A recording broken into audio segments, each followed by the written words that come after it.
किसी प्रकार की मिस्टेक ना हो। 19 फरवरी 2024 तक आप फॉर्म को अप्लाई कर सकते हैं और आज से यानी 20 जनवरी से फॉर्म फिलअप स्टार्ट हो चुका है। फॉर्म भरने से पहले फ्रेंड्स आप जो है एक बार नोटिफिकेशन को जरूर पढ़ लीजिएगा। असिस्टेंट लोको पायलट ALP की शानदार जो है भर्ती निकल कर आ चुकी है रेलवे के द्वारा। आप जो है एक ट्रेन ड्राइवर बनते हैं यहाँ पे और यहाँ पे 5696 पदों भर्ती है। 1830 वर्ष की उम्र सीमा है। लेवल 2 की सैलरी है। जोन वाइज वैकेंसी आपको जो है इसमें देखने को मिलेगा। आप किसी एक ही जोन को चॉइस करके फॉर्म को अप्लाई कर सकते हैं। यहाँ आप देख सकते हैं ये RRB वाइज जो है आपका पदों की संख्या दिखाई गई है। तो आप फॉर्म भरने से पहले कंफर्म कर लीजिए कि आप कौन से जो है जोन से, कौन से RRB से जो है फॉर्म को अप्लाई करना चाहते हैं। ये इसका ऑनलाइन का पोर्टल है जहां से आपको फॉर्म को भरना है। मैंने डायरेक्ट लिंक जो है आपको डिस्क्रिप्शन बॉक्स में प्रोवाइड कर दिया। इस वेबसाइट का आप क्लिक करके यहाँ पे आ जाएंगे। अब यहाँ पे देखेंगे तो सबसे ऊपर में अप्लाई का ऑप्शन मिलेगा। आप इस पे क्लिक करेंगे। क्रिएट एन अकाउंट का ऑप्शन मिलेगा, आप इस पे क्लिक करेंगे। तो पहले आपको एक अकाउंट बनाना पड़ेगा। यहाँ से फॉर्मेट वगैरह भी दिया हुआ है, SC ST का, OBC का,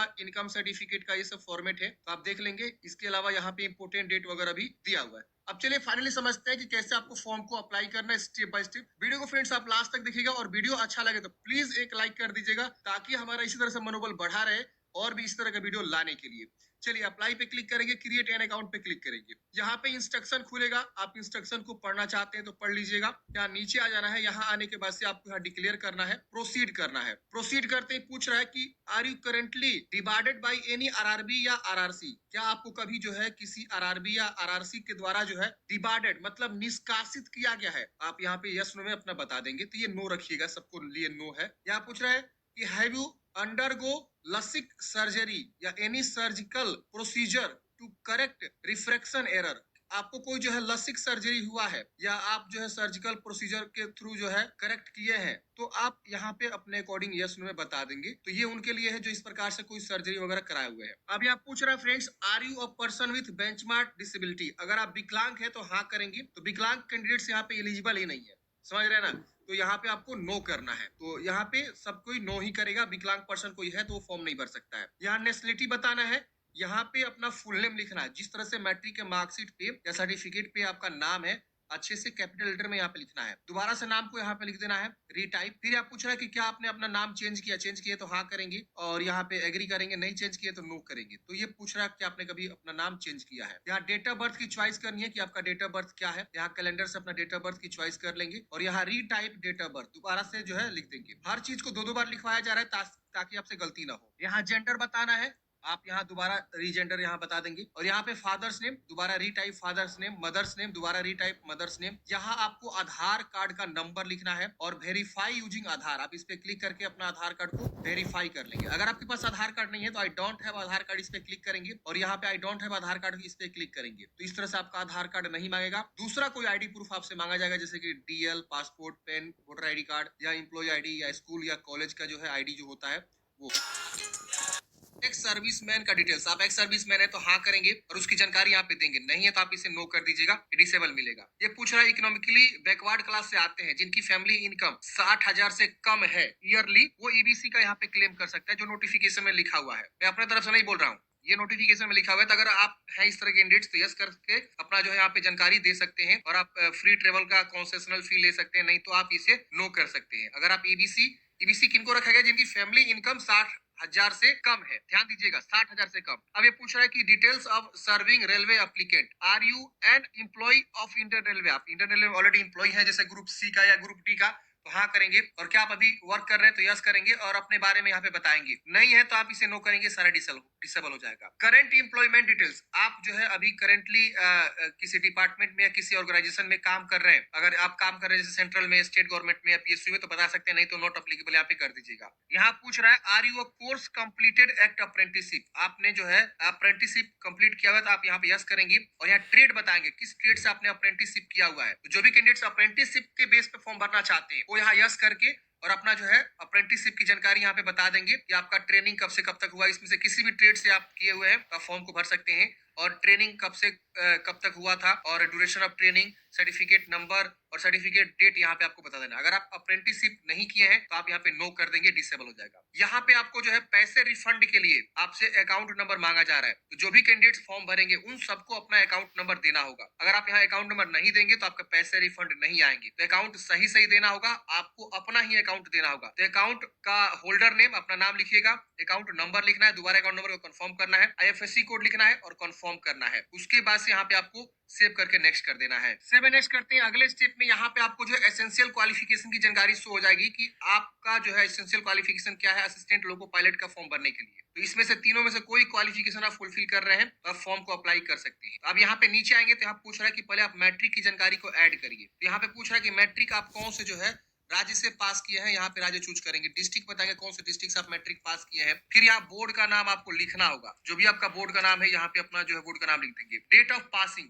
कौन से डेट को आपने पास किया था मैट्रिक, यहाँ पे आपको बता देना है। जो भी आपका पासिंग डेट है मैट्रिक का वो आप यहाँ पे जो है चूज कर लेंगे। अपने सर्टिफिकेट पे देख के ही सही से चूज करना है। फिर यहाँ रोल नंबर लिख देना है और ऐड पे क्लिक कर देना है। ऐड करते हैं फ्रेंड्स, यहाँ पे आपका मैट्रिक का क्वालिफिकेशन ऐड हो जाएगा। अब आपको यहाँ से क्वालिफिकेशन चूज करना है कि आप अप्रेंटिसशिप यहाँ पे किए हैं या आईटीआई किए हैं या 3 इयर्स का डिप्लोमा इंजीनियरिंग के थ्रू फॉर्म भर रहे हैं या डिग्री इंजीनियरिंग किए हैं। मान लीजिए हम यहाँ पे एनएससी चूज करते हैं यानी एक्ट अप्रेंटिसशिप। यहाँ पे आपको बताना होगा किस स्टेट से किए हैं, स्टेट कौन सा है, डिस्ट्रिक्ट कौन सा है, नेम ऑफ इंस्टीट्यूट और डेट ऑफ पासिंग बताना है। सर्टिफिकेट इशू बाय किसके द्वारा आपको इशू किया गया है, सर्टिफिकेट टाइप कौन सा आपका जो है नेशनल अप्रेंटिस सर्टिफिकेट, यहाँ पे आपको एनएससी चूज कर लेना है। अगर आप आईटीआई पे पढ़ रहे हैं तो आईटीआई चूज करेंगे, ट्रेड चूज करेंगे, स्टेट चूज करेंगे, डिस्ट्रिक्ट चूज करेंगे, किस मतलब स्टेट और डिस्ट्रिक्ट से आपने आईटीआई पास किया हुआ है, इंस्टीट्यूट का नाम क्या है, पासिंग डेट क्या है, सर्टिफिकेट किसके द्वारा इशू किया गया है और सर्टिफिकेट का टाइप क्या है।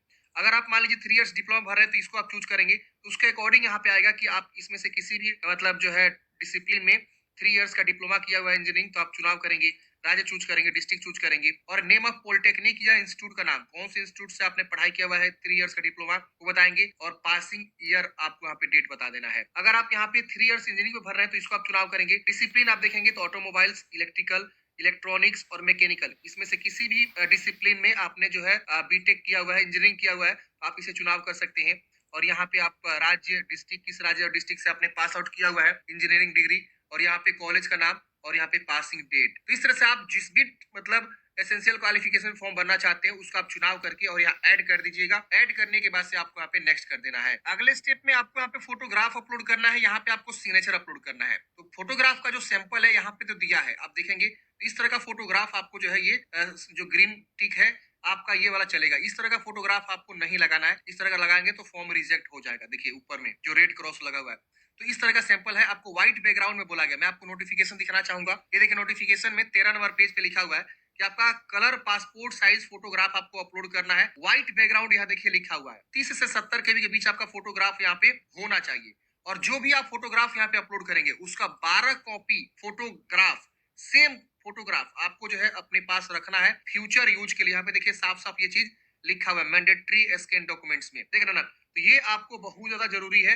आप इसी के अकॉर्डिंग जो है क्या करेंगे, अपलोड करेंगे। और यहाँ पे अगर कोई SC ST से आएगा तो उनको अपना सर्टिफिकेट भी अटैच करना होगा। तो उनके लिए PDF में 500 KB तक जो है अपलोड करना, जो आपकी स्टार्टिंग में मैंने आपको दिखाया था। और सिग्नेचर यहाँ पे देखेंगे तो आपका जो है 30 से 70 KB के बीच आपको यहाँ पे अटैच करना है। तो इसी कंडीशन में आप यहाँ पे फोटोग्राफ को अपलोड करेंगे। यहाँ पे भी सारा गाइडलाइंस लिखा हुआ है कि व्हाइट बैकग्राउंड में ही आपको फोटोग्राफ अपलोड करना है और यहाँ पे सिग्नेचर का गाइडलाइंस यहाँ पे आपको लिखा हुआ है। तो आप इसी तरह से देख सकते हैं सिग्नेचर करेंगे। सिग्नेचर आप ब्लू या ब्लैक किसी भी इंक के द्वारा आप जो है सिग्नेचर कर सकते हैं, कोई दिक्कत नहीं होने वाला है। चलिए हम इसे चूज कर देंगे और चूज करने के बाद से अपलोड एंड सेव पे क्लिक करेंगे तो हमारा फोटोग्राफ और सिग्नेचर अपलोड हो जाएगा।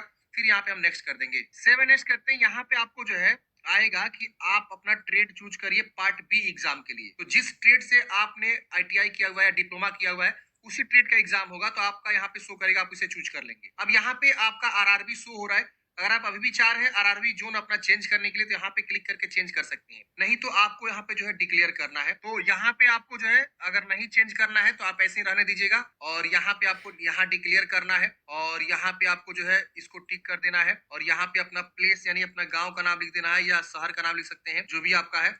और यहाँ पे आपको जो है प्रीव्यू एप्लीकेशन पे क्लिक करना है। आपका सारा जानकारी यहाँ शो करेगा। यहाँ पे एक बार जानकारी को वेरीफाई करिए कि जो भी आपने यहाँ पे जानकारी दिया सब चीज सही है कि नहीं है। अगर आपको कुछ भी इसमें गलती लग रहा है तो आप यहाँ एडिट कर लीजिएगा, नहीं गलती लग रहा है तो आपको यहाँ पे जो है टिक करना है और यहाँ सबमिट करना है। सबमिट करते ही यहाँ पे लिख रहा है application will not be able to make any correction, ठीक है। हम यहाँ सबमिट करेंगे। सबमिट करते फ्रेंड्स हमारा फॉर्म जो है सबमिट हो जाता है। आपका एप्लीकेशन फी यहाँ पे दिखाता है कितना रुपए एप्लीकेशन फी आपको पे करना है। अब यहाँ पे आपको देखिए पे नाउ का ऑप्शन मिलेगा, आप पे नाउ पे क्लिक करेंगे। पे नाउ पे क्लिक करते हैं सीधे यहाँ पे एक ही पेमेंट गेटवे आ जाएगा, SBI ई पे का। यहाँ पे डेबिट कार्ड का ऑप्शन है, आप कोई भी कार्ड रखे हैं, किसी बैंक का कार्ड रखे हैं, अपना कार्ड की जानकारी यहाँ पे जो है भर के आप पे कर सकते हैं। नेट बैंकिंग का भी है, UPI का भी ऑप्शन है, तो आप किसी भी माध्यम से पेमेंट को जमा कर लेंगे और पेमेंट जमा करने के बाद से जो है फाइनल प्रिंट आउट निकाल के अपने पास जो है हार्ड कॉपी सुरक्षित रख लेंगे। तो इस प्रकार से फ्रेंड्स हमने डिस्कस किया कि किस प्रकार से जो है RRB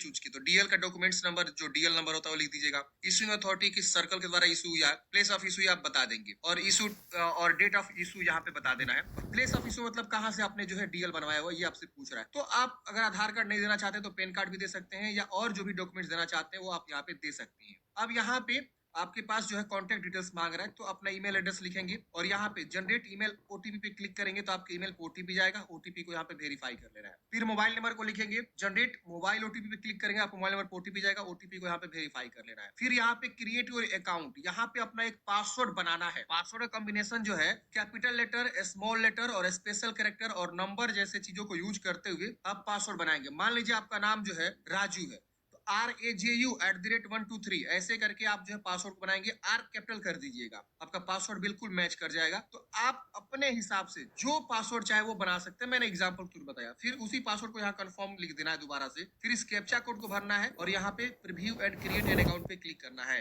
प्रीव्यू करते हैं फ्रेंड्स, यहाँ पे आपका जो है पेज प्रीव्यू आता है, मतलब ये कि आप जानकारी को वेरीफाई करें कि जो भी अपने यहाँ पे जानकारी दिया सब चीज सही दिया हुआ है। अगर इसमें कुछ भी गलती है तो आप यहाँ एडिट करेंगे, नहीं गलती है तो यहाँ डिक्लेयर करेंगे और यहाँ क्रिएट एन अकाउंट पे क्लिक करेंगे। क्रिएट एन अकाउंट पे क्लिक करते हैं, प्रोसीड का ऑप्शन आएगा, प्रोसीड कर देंगे। अब यहाँ पे देखेंगे तो योर यूजर क्रिएटेड सक्सेसफुली, मतलब आपका जो है यूजर क्रिएट हो चुका है। इस तरह से ग्रीन मैसेज जनरेट हो जाएगा। अब क्या करना है फ्रेंड्स, आपको जो है लॉग इन करना है। तो यहाँ पे अपना ईमेल या मोबाइल दोनों में से कोई आप लिखेंगे, पासवर्ड जो आपने बनाया था वो लिखेंगे, कैप्चा कोड भरेंगे और लॉगिन ऑप्शन पे क्लिक करेंगे। लॉगिन करते हैं फ्रेंड्स, इस प्रकार से आपका डैशबोर्ड ओपन हो जाएगा। यहाँ पे आप देखेंगे तो ऑनलाइन एप्लीकेशन का ऑप्शन मिलेगा, आप इस पे क्लिक करके फॉर्म को फिल करेंगे। यहाँ पे कुछ और जानकारी लिखा हुआ आप यहाँ पे चेक कर सकते हैं। यहाँ पे बोला जा रहा है कि मीडियम ऑफ एग्जामिनेशन होगा 13 रीजनल लैंग्वेज में आपका होने वाला है। हिंदी इंग्लिश तो रहेगा ही रहेगा, इसके अलावा इतने सारे लैंग्वेज में भी आपका एग्जाम यहाँ पे होने वाला है। यहाँ पे देखेंगे तो एक सेशन चल रहा है, आधा घंटे का समय दे रहा है कि आधे घंटे के अंदर आपको फॉर्म को भर लेना। मान लीजिए आप आधे घंटे के अंदर फॉर्म नहीं भर पाते हैं तो कोई दिक्कत नहीं, आप दोबारा लॉग इन करके और दोबारा कंटिन्यू शुरू से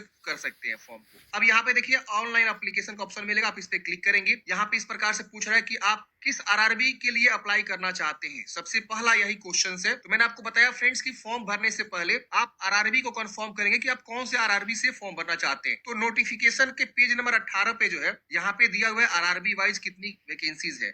आप किसी भी RRB के लिए फॉर्म भरना चाहते हैं, फॉर्म को अप्लाई कर सकते हैं, कोई दिक्कत नहीं होने वाला है, ठीक है ना। तो हम यहाँ पे जो है कोई एक RRB को चूज कर लेते हैं। आप अपने हिसाब से चूज करिएगा, मैं ये नहीं कर रहा हूँ कि मैं जो चूज करूंगा वही आप चूज करिए, नहीं, आप अपने अकॉर्डिंग जो है कोई भी RRB को चुनाव करके फॉर्म को अप्लाई कर सकते हैं। तो हम यहाँ पे जो है मान लीजिए पटना चूज किया, हम इसको डिक्लेयर करते हैं और यहाँ पे इसको भी एग्री करते हैं और यहाँ पे नेक्स्ट वाले ऑप्शन पे क्लिक करते हैं। अब यहाँ पे देखेंगे तो इस प्रकार से आपके जो है इतने सारे जो है स्टेप को कंप्लीट करने हैं। अभी personal details, other details, education qualification, upload profile documents और प्रीफरेंस यहाँ पे आपको देना है। तो ये सारे स्टेप को समझते हैं। अब देखिए यहाँ पे जो आपने रजिस्ट्रेशन किया हुआ है, प्रोफाइल बनाया हुआ है, उसके अकॉर्डिंग आपका जो है डेट ऑफ बर्थ, आपका नाम, आपका फादर्स नेम, मदर्स नेम, सब आ जा रहा है। अब यहाँ पे आपको सीधे बताना है मैरिड है कि अनमैरिड है, या रिलीजन बताना है हिंदू मुस्लिम क्या है, आप जो है किस लैंग्वेज में एग्जाम देना चाहते हैं। तो यहाँ पे मैंने बताया ना कि कितने सारे लैंग्वेज में एग्जाम होंगे, 13 रीजनल लैंग्वेज में। तो आप जो अच्छा लगे वो आप यहाँ चुनाव कर सकते हैं। यहाँ पे बॉडी में पहचान बसाना, जैसे तिल का निशान, जैसे अमोल ऑन फोरहेड, ऐसे आप जो है लिख सकते हैं। जैसे मेरे सर के ऊपर एक तिल का निशान है। और दूसरा बॉडी का क्या पहचान देना चाहते हैं, जैसे जला का निशान, कटा का निशान, और जो भी पहचान हो सकता है वो आप यहाँ पे अपना पहचान दे सकते हैं। तो 2 बॉडी का पहचान आपको देना है। यहाँ कंट्री कम्युनिटी बताना है कि आप जनरल से आते हैं या SC है।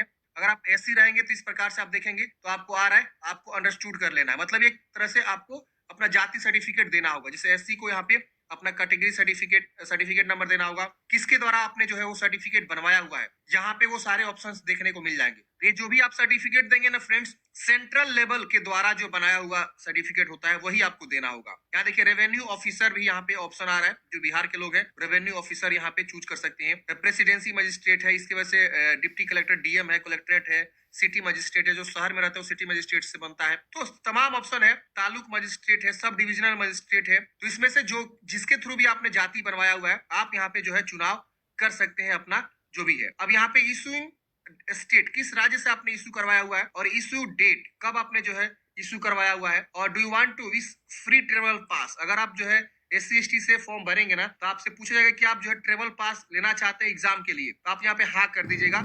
यहाँ पे अपना जो है कास्ट सर्टिफिकेट अपलोड करना होगा, और यहाँ please indicate nearest railway station. आपका नियरेस्ट रेलवे स्टेशन क्या है वो आप यहाँ पे बता दीजिए, जहां से आप ट्रेन पकड़ते होंगे। तो जो भी आप देना चाहते हैं रेलवे स्टेशन आप यहाँ पे दे सकते हैं। इससे आपको जो है ना फ्री ट्रेवल पास मिलेगा एग्जाम के समय में।